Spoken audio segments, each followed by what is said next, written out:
When almost immediately the telephone rang inside, the butler left the porch. Daisy seized upon the momentary interruption and leaned toward me. "I'll tell you a family secret," she whispered enthusiastically. "It's about the butler's nose. Do you want to hear about the butler's nose?" "That's why I came over tonight." "Well, he wasn't always a butler. He used to be the silver polisher for some people in New York. And that had a silver service for 200 people. He had to polish it from morning till night until it finally began to affect his nose." "Things went from bad to worse," suggested Miss Baker. "Yes, things went from bad to worse until finally he had to give up his position."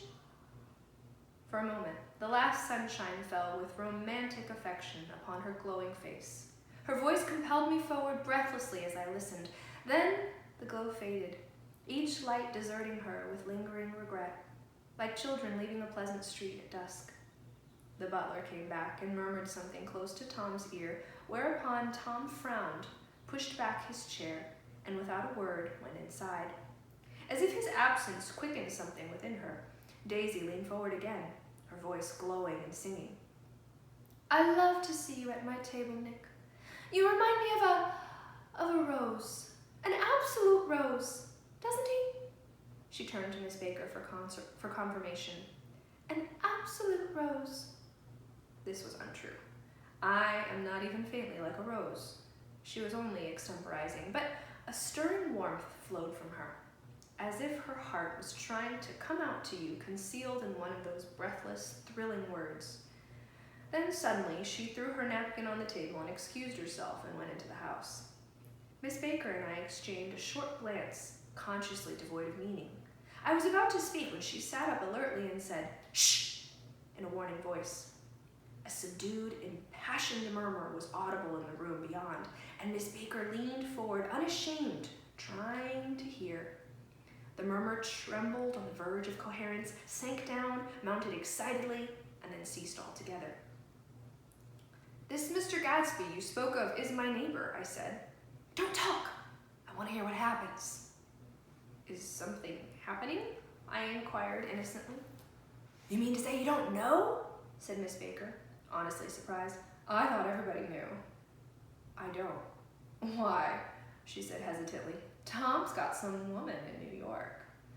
"Got some woman?" I repeated blankly. Miss Baker nodded. "She might have the decency not to telephone him at dinner time, don't you think?"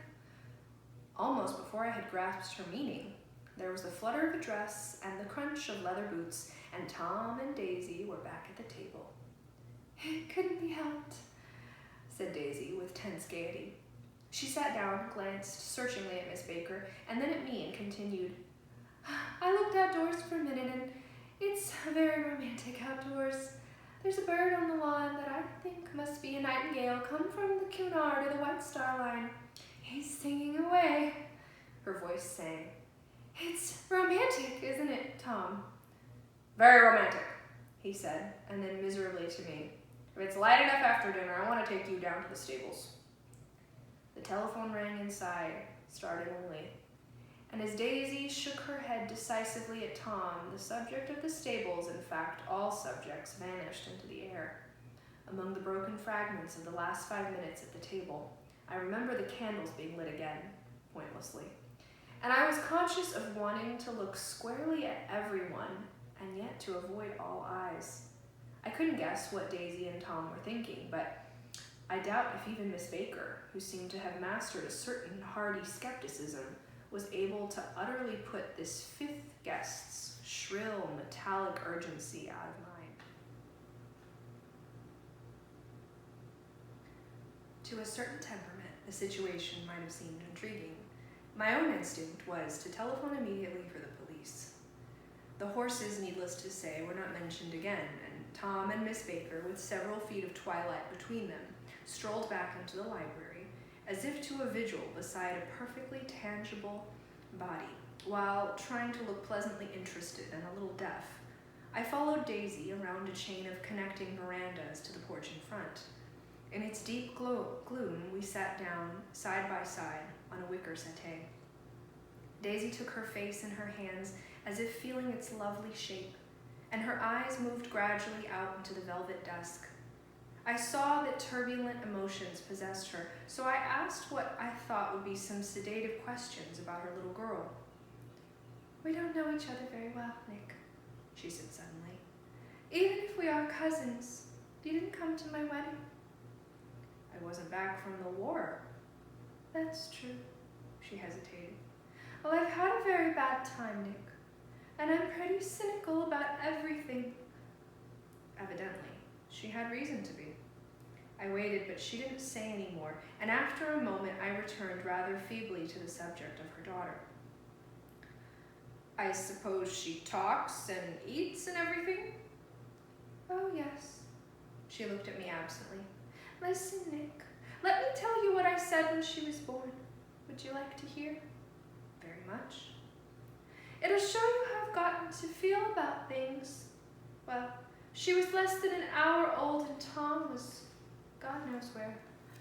I woke up out of the ether and with an utterly abandoned feeling and asked the nurse right away if it was a boy or a girl. She told me it was a girl, and so I turned my head away and wept. 'All right,' I said. 'I'm glad it's a girl, and I hope she'll be a fool. That's the best thing a girl can be in this world, a beautiful little fool.' You see, I think everything's terrible anyhow," she went on in a convinced way. "Everybody thinks so, the most advanced people, and I know. I've been everywhere and seen everything and done everything." Her eyes flashed around her in a defiant way, rather like Tom's, and she laughed with thrilling scorn. "Sophisticated? God, I'm sophisticated." The instant her voice broke off, ceasing to compel my attention, my belief, I felt the basic insincerity of what she had said. It made me uneasy, as though the whole evening had been a trick of some sort to exact a contributory emotion from me.